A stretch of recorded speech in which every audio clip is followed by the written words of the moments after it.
Salut à tous, c'est Lunaris. Aujourd'hui, le test du cyclomoteur électrique Gensno X50.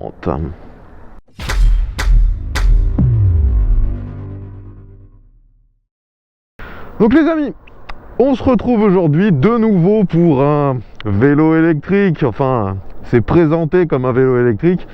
Moi, je préfère vous dire qu'il s'agit d'un cyclomoteur électrique, vu que finalement, vous allez voir que ça s'utilise vraiment comme un cyclomoteur et pas vraiment comme un vélo. Donc tout d'abord, il s'agit d'un modèle donc de la marque Gensno ou Gensno, enfin je sais pas trop comment ça se prononce. C'est une marque chinoise bien évidemment. Il semblerait, selon les dires de cette marque, que le modèle que je vous présente était conçu par Gensno et ensuite copié par quasiment toutes les autres marques. J'ai aucune info pouvant valider ou infirmer cette info. Donc, on va se contenter de ce que nous a dit le distributeur. Vous voyez qu'il s'agit donc d'un cyclomoteur électrique. Ça ressemble à une petite moto. C'est un vélo néanmoins, il y a des pédales. C'est un fat bike, vu qu'il est équipé de grosses roues. Enfin, ce sont des jantes en 20 pouces et des pneus de 4 pouces de large. Et vous pouvez voir que, pour moi, la caractéristique qui fait que ce n'est plus réellement un vélo, mais bien un cyclomoteur, c'est qu'on a une selle type moto.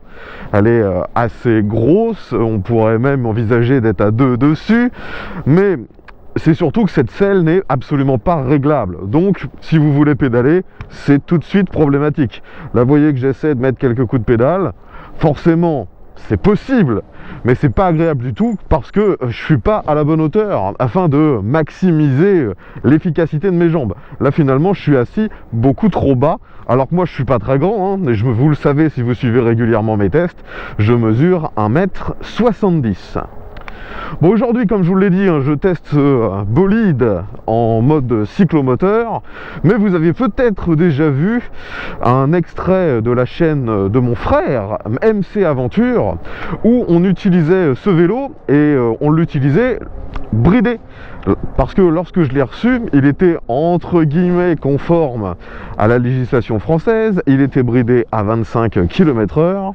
Bien que celui-ci, même bridé à 25, on pouvait l'utiliser avec l'accélérateur, donc c'est pas réellement un vélo. Aujourd'hui, je l'ai débridé, car clairement, on n'achète pas ce genre de véhicule pour le laisser brider. Donc théoriquement, il devrait monter à 45. D'ailleurs, si vous souhaitez le débrider, c'est vraiment ultra simple. En fait, il y a juste un câble en dessous de la selle. Il suffit de le déconnecter et instantanément, il est débridé. Il n'y a rien d'autre à faire. Donc comme je vous le disais, je l'ai déjà essayé une première fois avec mon frère et il était bridé à 25, on l'avait trouvé plutôt efficace. On a même réussi à prendre une très grande côte, la côte des Deux Amants. Aujourd'hui donc il est débridé et je vais tout de suite le mettre à l'épreuve en tant que cyclo. Je vais m'engager dans la côte Jacques Anquetil. Donc c'est une côte qui fait 3 km de long si je me souviens bien. Je vais arriver normalement à un panneau qui va m'indiquer la longueur de cette côte et bien sûr on va voir ce que ça donne. Alors pour ça je me mets tout de suite au maximum, mode 5. Donc nous voilà dans la côte Jacques Anquetil et vous voyez que pour l'instant en côte avec mon poids j'ai quand même du mal à dépasser le 25. On prend quelques km/h, 26, 27. Vu que c'est un cyclo, moi je pédale pas, ça n'a pas d'intérêt. Donc la côte Jacques Anquetil mesure 3600 mètres de long. Donc vous voyez que, bien que ça grimpe, j'arrive à maintenir pour l'instant un petit 25. De toute façon, je pense pas que la puissance change réellement entre le mode bridé et le mode débridé. Sachez que sur ce vélo, le moteur est bien sûr dans la roue arrière. Il est annoncé pour 750 watts max. Et pour alimenter tout ça, on a une batterie que vous voyez au milieu du cadre qui a une capacité de 14 ampères-heure. ce qui devrait nous donner, selon les caractéristiques du constructeur, entre 30 et 50 km d'autonomie, en fonction bien sûr de notre façon de l'utiliser. Je me doute bien que la façon que je fais aujourd'hui, donc sans pédaler, ce sera le kilométrage minimum. Donc il faut espérer aller entre 20 et 30 km dans ces conditions-là. Bon, bah pour l'instant, ça continue tranquillement à 25, hein, donc c'est exactement la même chose que lorsqu'il était bridé. La puissance ne change pas, c'est juste une bride sur la vitesse max. Bon, pendant que je grimpe, revenons un petit peu sur l'équipement de ce vélo.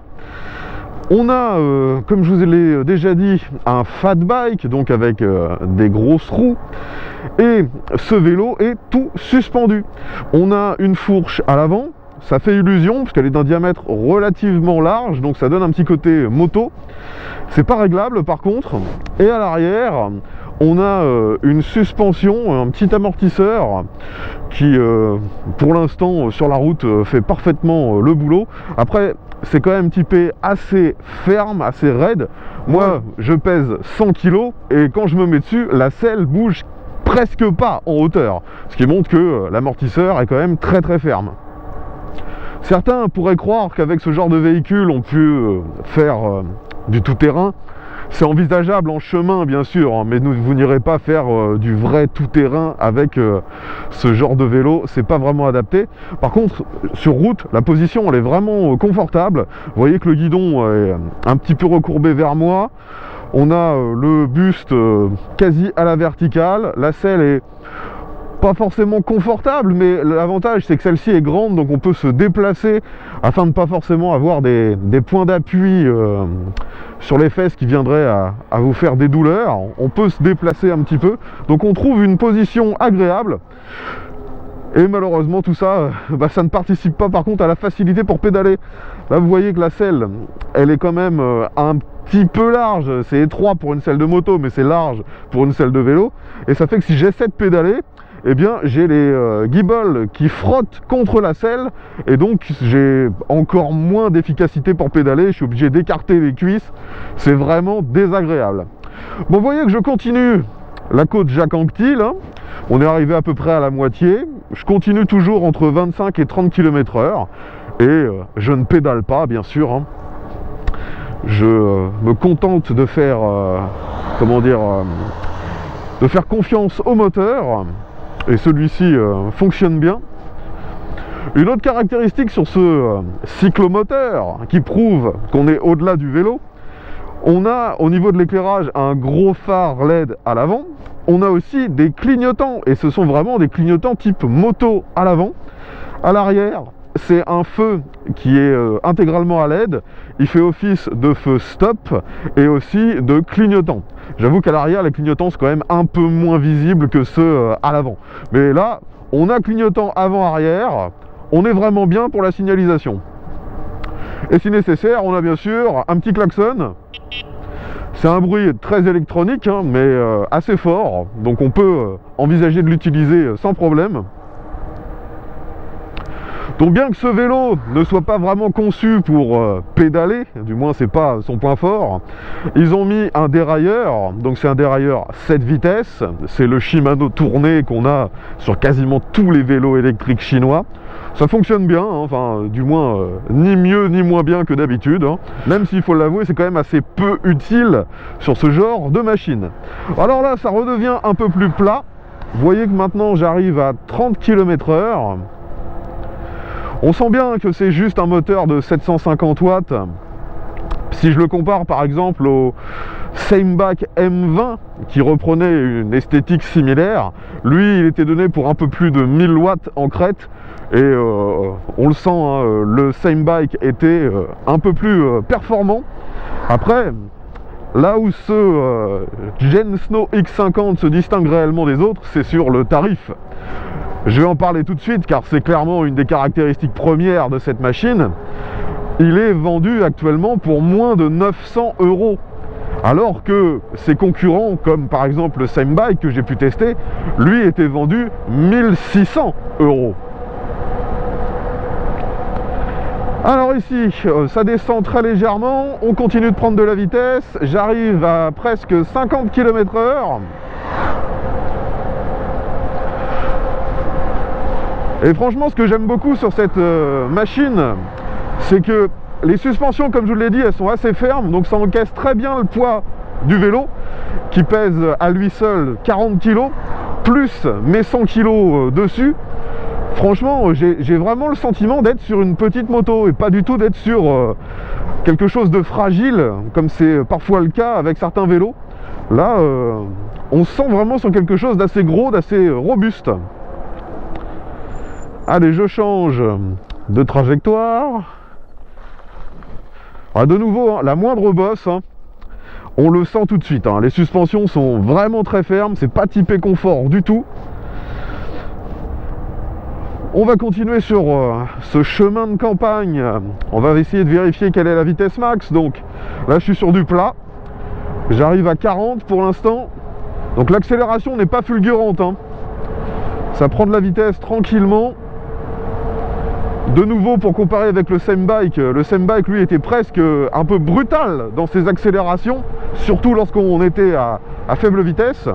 Là, celui-ci est beaucoup plus cool. Mais on arrive néanmoins à rouler à une vitesse, on va dire, convenable. Hein. Finalement, je maintiens le 42 sur du plat. Bon, par contre, je m'aperçois que les garde-boue ne sont pas efficaces du tout. Vous voyez qu'aujourd'hui, la route est quand même humide, avec de la boue. Eh bien, j'ai déjà énormément de projections qui arrivent sur moi à l'avant. Le garde-boue avant est extrêmement court.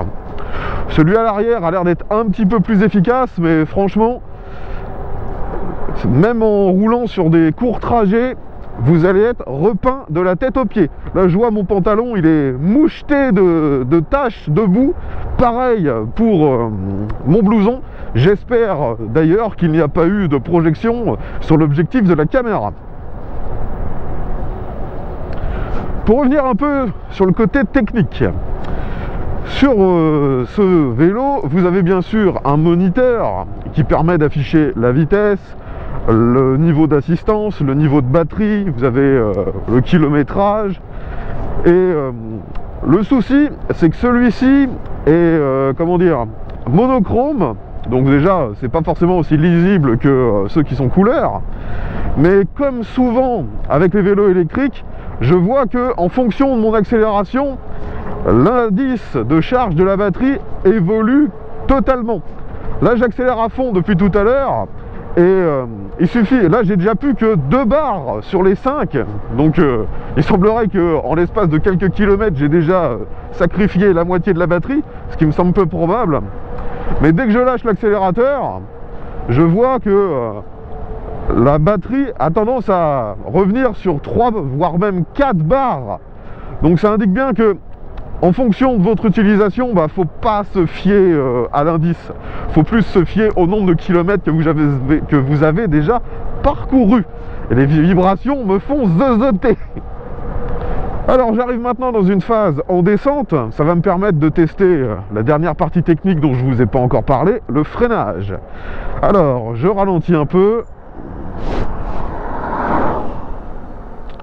Alors le frein est acceptable, mais j'ai connu bien mieux. Il s'agit de freins à disque bien sûr, mais ils sont à commande par câble, et c'est peut-être le point où ils ont sacrifié un peu, on dira, pour gagner en tarif. C'est suffisant, hein. On ne se retrouve pas à se faire peur sur un freinage, mais la sensibilité ne vaut bien sûr pas du tout celle qu'on aurait avec un freinage hydraulique. De nouveau, ce que j'apprécie le plus sur ce vélo, c'est on a vraiment un sentiment de stabilité et de sécurité grâce à la robustesse du cadre, à la taille des suspensions et des pneus. Donc là, en descente à 45, je me sens bien.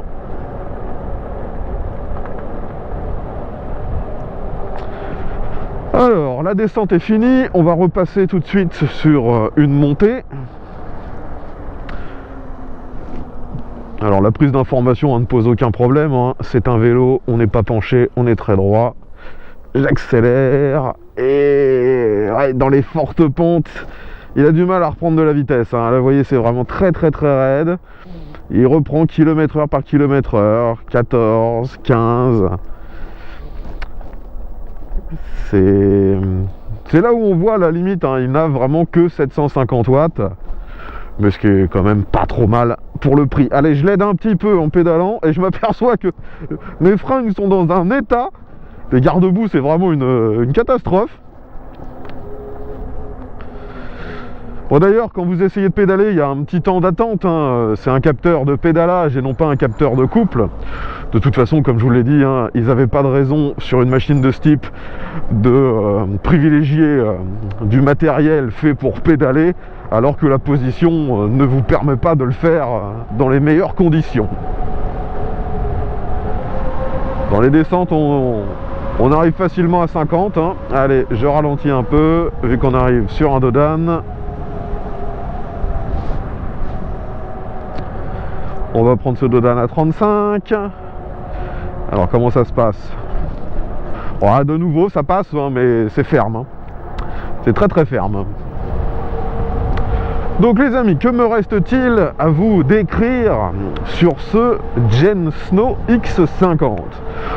On a vu à maintes reprises l'efficacité des suspensions, on a parlé de la puissance moteur, on a parlé bien sûr de l'équipement, des freins, de la selle, du confort, de l'éclairage. Je pense qu'on a fait le tour, hein. Ça reste une machine relativement basique, hein. C'est juste un cyclomoteur, hein. Une petite caractéristique par contre qui est assez sympathique, vous avez directement sur la batterie, sur le côté, un port USB qui peut être utilisé pour recharger votre smartphone par exemple, et vous en avez un deuxième juste en dessous du compteur. Donc pour ça, c'est vraiment pas mal. Par contre, un petit défaut, une étrangeté, je dirais plutôt, vous voyez que il y a une serrure, un contacteur à clé sur la batterie, et cette clé permet uniquement de déverrouiller la batterie afin de pouvoir l'enlever et la recharger.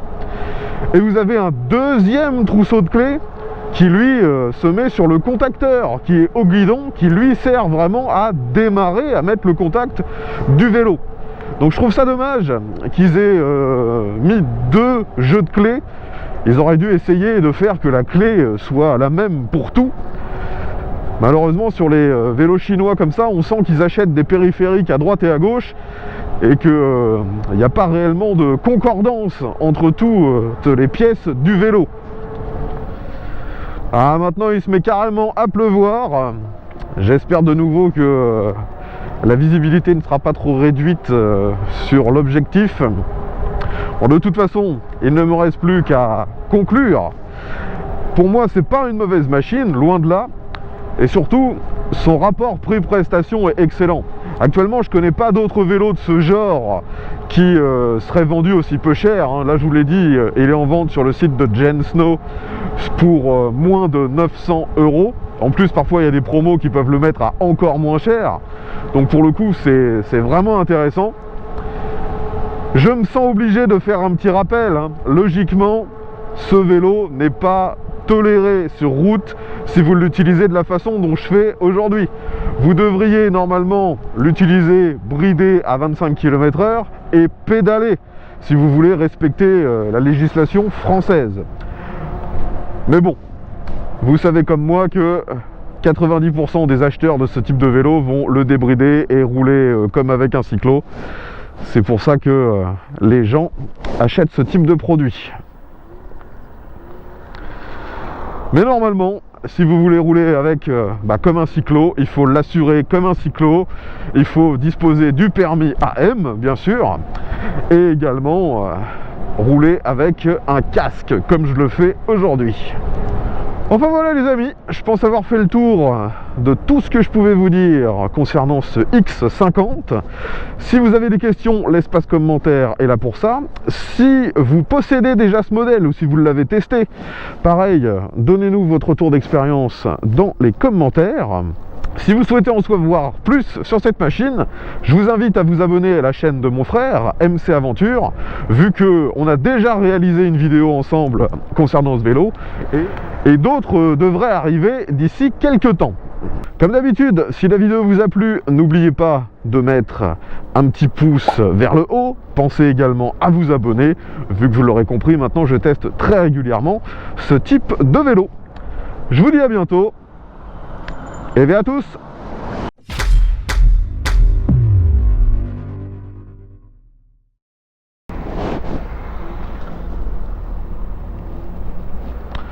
Même quand on redémarre depuis l'arrêt en mode 5 avec l'accélérateur, c'est vraiment pas brutal. Rien à voir avec le Samebike M20 qui lui avait tendance à partir direct en wheeling.